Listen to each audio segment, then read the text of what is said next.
सालों से आप यहाँ पर आ रहे हैं और आज भी आप यहाँ पे शांतिपूर्वक धरना प्रदर्शन आपने किया है, क्या कहेंगे इसके बारे में, थोड़ा विस्तृत से बताइए। मेरा नाम राजन धमेरिया है। मैं एक बुंदेलखंडी हूँ। जन्म मेरा हालांकि दिल्ली का है और दिल्ली में हम लोग बुंदेलखंड उत्सव समिति से हूँ। बुंदेलखंड उत्सव समिति का मैं उपाध्यक्ष हूँ।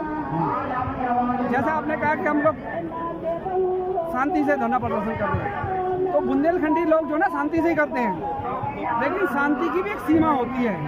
अभी तक हम सीमा में हैं। आदरणीय रघु ठाकुर जी के नेतृत्व में पिछले 13 वर्षों से ये धरना प्रदर्शन का आयोजन होता है और कहते हैं आवश्यकता ही आविष्कार की जननी है। तो क्यों करना पड़ा? क्योंकि बुंदेलखंड में अनेक समस्याएं हैं। बुंदेलखंड सबसे बड़ी समस्या है कि बुंदेलखंड राज्य का ना बनना।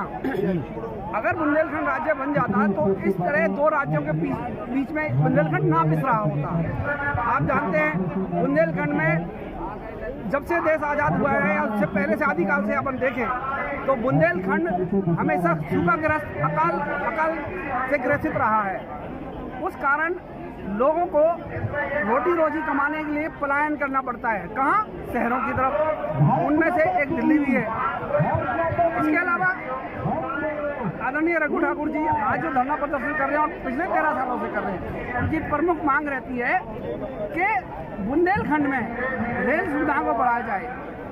भारत सरकार कहती, कोई भी सरकार रही हो या आज भी जो भी सरकार है, ये कहा गया है कि on an average 5 kilometre railway का निर्माण प्रतिदिन होता है। उस हिसाब से प्रतिवर्ष लगभग 18,000 किलोमीटर के आसपास हमारी रेलवे लाइनों का बिछाई जाती है पूरे देश में। तो उसका एक पर्टिकुलर 5% भी अगर बुंदेलखंड को दे दिया जाए तो बुंदेलखंड में जो समस्या है अभी रेल आवाजावन की जो रेल सुविधाएं हैं वो थोड़ी सही हो पाए। मोदी जी तो कहते हैं कि देश विकास की तरफ जा रहा है। बुंदेलखंड नहीं जा रहा साहब। बुंदेलखंड किस मामले में नहीं जा रहा?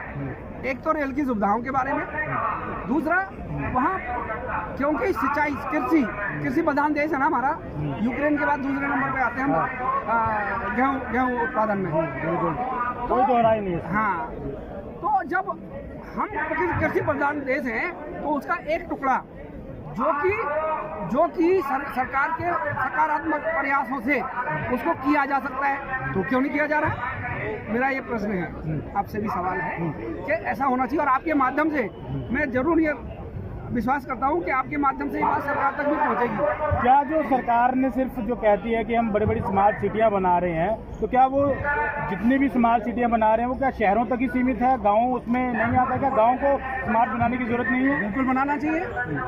गाँव को भी अगर स्मार्ट सिटी बना दिया जाए, बल्कि मैं कहता हूँ स्मार्ट ना बनाएगा, सेमी स्मार्ट भी बनाया जाए, तो जो गांव का व्यक्ति है जो आज शहरों में पलायन करने को मजबूर है, तो उसको रोजी रोटी वहीं मिल जाएगी ना। अगर उसको रोजी रोटी वहीं मिल जाए तो शहरों में ये जो आबादी का, जनसंख्या का जो विस्फोट हो रहा है उससे भी तो बचा जा सकता है। क्या सरकार को ये प्रयास करना चाहिए, नहीं करना चाहिए? मेरा ये सुझाव है, मेरा ये व्यक्तिगत सब। आज जंतर मंतर पर आपने शांतिपूर्वक धरना किया है। काफ़ी लंबे समय से ये धरना आपका चल रहा है, लेकिन सरकार को भी आप काफ़ी सारे मेमोरेंडम दे चुके हैं, आश्वासन मिलता है, ऐसा आपका कहना है। अगर अब भी सरकार आपकी जो समस्याएं हैं उस पर संज्ञान नहीं लेती तो आपका आने वाला अगला कदम जो है वो क्या रहेगा? बहुत अच्छा सवाल है आपका बंधु। पहली बात तो ये है कि आज अगर ये समस्या है कि हमें लगातार 13 साल से धरना प्रदर्शन कर रहा है, तो उसके पीछे की वजह क्या है उस पर भी देखना चाहिए ना। तो मेरी जो व्यक्तिगत समझ है वो ये है कि बड़ी विडम्बना है कि दिल्ली केंद्र सरकार में जो रेल मंत्री रहे हैं वो बुंदेलखंड क्षेत्र से नहीं रहे हैं। अगर कोई बुंदेलखंड क्षेत्र से रेल मंत्री होते तो शायद रेलवे की सुविधाएं बुंदेलखंड में बढ़ चुकी होती। एक बात। दूसरी बात, आपने कहा कि भाई अगर फिर भी नहीं हुआ, हम 13 साल से लगातार ज्ञापन पे ज्ञापन दिए जा रहे हैं और ढाक के 3 बात फिर भी सरकारें नहीं जाग रही हैं।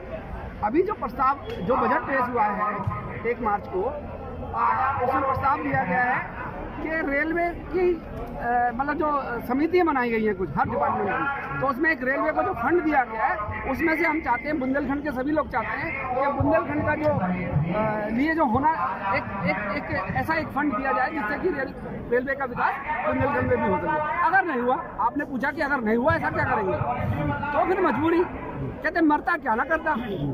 तो मेरा ये व्यक्तिगत सुझाव रहा है आदरणीय परम आदरणीय रघु ठाकुर जी को कि जब रेलवे चलती है पूरे हिंदुस्तान में, तो उसका बीच जो है वो झांसी वीरांगना रानी लक्ष्मीबाई जी का रेलवे स्टेशन आता है। मैं चाहता हूँ कि सिर्फ और सिर्फ एक दिन नहीं, 6 घंटे नहीं 3 घंटे को अगर झांसी की रेलवे स्टेशन पर हम लोग जो रेलवे का परिचालन है उसको ठप कर दें, रोक दें, तो हमारी ये आवाज़ जो दिल्ली में आने के बावजूद केंद्र सरकार तक नहीं पहुंच रही है, अगर हम झांसी के स्टेशन पे अगर ये कर दें, अगर धरना प्रदर्शन कर दें, वहाँ का यातायात, रेलवे का यातायात रोक दें, तो मेरी आवाज़, मेरे बुंदेलखंडियों की आवाज़, मेरे रघु ठाकुर साहब की आवाज़ बिल्कुल प्रधानमंत्री साहब तक भी पहुंचेगी। ना सिर्फ प्रधानमंत्री साहब पहुंचेगी, पूरे कैबिनेट तक पहुंचेगी, रेलवे मंत्री साहब को भी पहुंचेगी, और जो हमारी वाजिब मांगे हैं उन पर अमल होगा,